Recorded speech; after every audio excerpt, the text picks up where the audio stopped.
Did you know that the festive greeting Io Saturnalia to the Romans was much like Merry Christmas or Happy Holidays is to us today?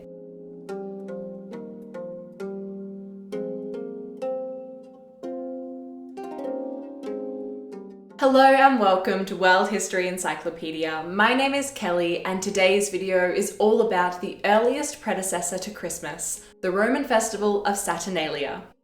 World History Encyclopedia is a non-profit organisation and you can find us on Patreon, a brilliant site where you can support our work and receive exclusive benefits in return. Your support helps us create videos twice a week, so make sure to check it out at worldhistory.org/Patreon or via the Patreon link down below. Saturnalia was a festival in ancient Rome dedicated to the agricultural god Saturn, hence the name Saturnalia. The festival ran for an entire week from the 17th to the 23rd of December each year during the Winter Solstice. Out of all of the festivals in the Roman calendar, and there certainly were a lot of them, the Saturnalia was by far the most jolly and the most popular, with merrymaking, gift-giving, and even role reversals. Saturn, the god who gave his name to the festival, is quite a mystery in Roman religion. The surviving depictions of Saturn show him wearing a veil and holding either a sickle or a pruning knife, which suggests that he had some associations with agriculture and seed growing especially. Despite the mystery of Saturn's role in Roman mythology and religion, the god is well remembered due to his association with Saturnalia and his temple that still stands at the foot of Capitoline Hill in Rome, which was built in 498 BCE. The Temple of Saturn in the Roman Forum was a focal point of Saturnalia, and within the temple there once stood a cult statue of Saturn. At the beginning of the festival, the feet of Saturn were symbolically freed from the woolen bonds that tied him up for the rest of the year. And this was one way in which role reversals were manifested during the festival, a concept we will get to later in the video. This act of freeing Saturn's feet led to the god being associated with liberation, a concept prominently featured in the Saturnalia Festival, where the strict and somewhat stifling social conventions of Roman society were forgotten, if only for 1 week. According to Livy's claim, the festival dates back to at least the 5th century BCE, but there seems to be evidence that it began much earlier than that. Lucian, a Greek satirist writing in the 1st century CE during the Roman Empire, tells of Kronos, the Greek Saturn, in his Saturnalia, and details what he will be doing during the festival, which he calls his 7-day reign, the time when Zeus, the Greek Jupiter, hands over the kingship to his father. But during the 7 days, I have agreed to conduct no business whatever, not even in politics. What I may do is drink and be drunk, shout, play games and dice, appoint masters of the revels, feast the servants, sing stark naked, clap and shake, and sometimes even get pushed headfirst into cold water with my face smeared with soot. This certainly tells us a bit about how Saturnalia was celebrated, which is quite helpful considering there is no one source that details the festival in its entirety. In the 5th century CE, Roman writers are still talking about the Saturnalia, with Macrobius using the festival as the setting of a dialogue concerning nostalgia for Rome's pagan rituals, when they were more prominent, prior to the growing influence of Christianity. Saturnalia began as a 1-day festival, but by the late Roman Republic it had expanded into a week-long celebration. Under the reign of the first Roman Emperor, Augustus, we see Saturnalia reduced to a more modest 3 days. But his successor Caligula increased it to 5. It seems, though, that the people ignored the official 5-day decree and still celebrated the whole 7 days. During the festivities, gifts were given to one another, and more informal clothing or synthesis were worn, rather than the standard togas.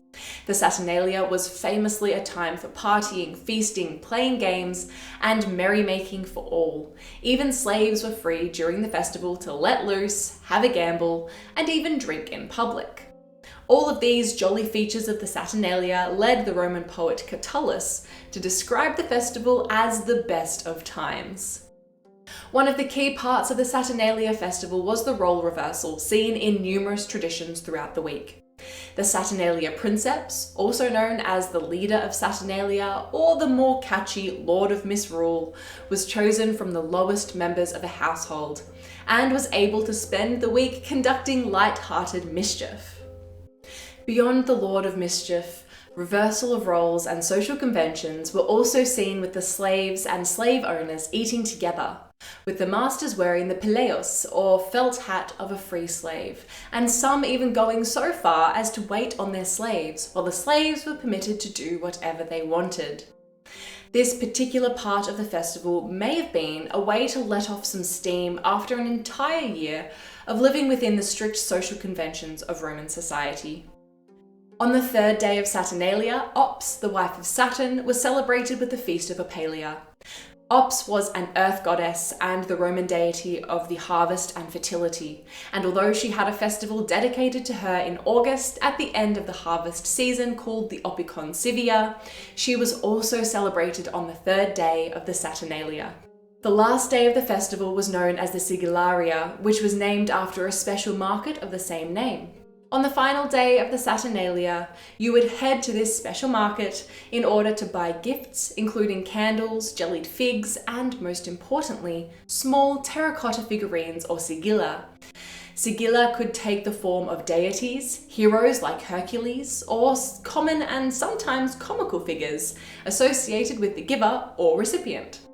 Candles were another popular gift because Saturnalia was associated with the Winter Solstice and the coming of light through the birth of the sun god Sol Invictus on the 23rd of December, the final day of the festival. The candles not only represented the light of the god, but each individual's personal quest for truth and righteousness. At the end of the festival, the feet of Saturn would once again be tied up in woolen bonds to be freed again the next year. With the timing of Saturnalia in late December and some of the key characteristics of the festival, it isn't surprising that it had an influence on the Christian celebration of Christmas. The influence of Saturnalia on Christmas was direct and includes the decoration of the homes with garlands and lights, general merrymaking, feasting, and gift-giving. The colours of red and green, now associated with Christmas, were formerly associated with Sol Invictus and Saturn. Red symbolizing the life force and green the spirit of renewal. Silver and gold were associated with Ops and feminine divine energy, before all of these colors were incorporated into Christian worship. Saturnalia was so popular among the Romans that the early church could not stamp it out, and so made it part of the Christian calendar, with Christ replacing Saturn and Sol Invictus in the celebrations, and in time, a Merry Christmas greeting taking the place of the ancient Io Saturnalia. Are there any festivities celebrated at Saturnalia that you would like to incorporate into your own festive traditions? Let us know in the comments below. If you enjoyed this video, make sure to give it a thumbs up and subscribe to our channel so you don't miss out on any of our new videos published every single week. This video was brought to you by World History Encyclopedia. For more great articles and interactive content, head to our website via the link below. If you're still doing your Christmas shopping, make sure to check out our merch store at worldhistory.store, or you can find a link for it down below. Thank you so much for watching, and we will see you soon with another video.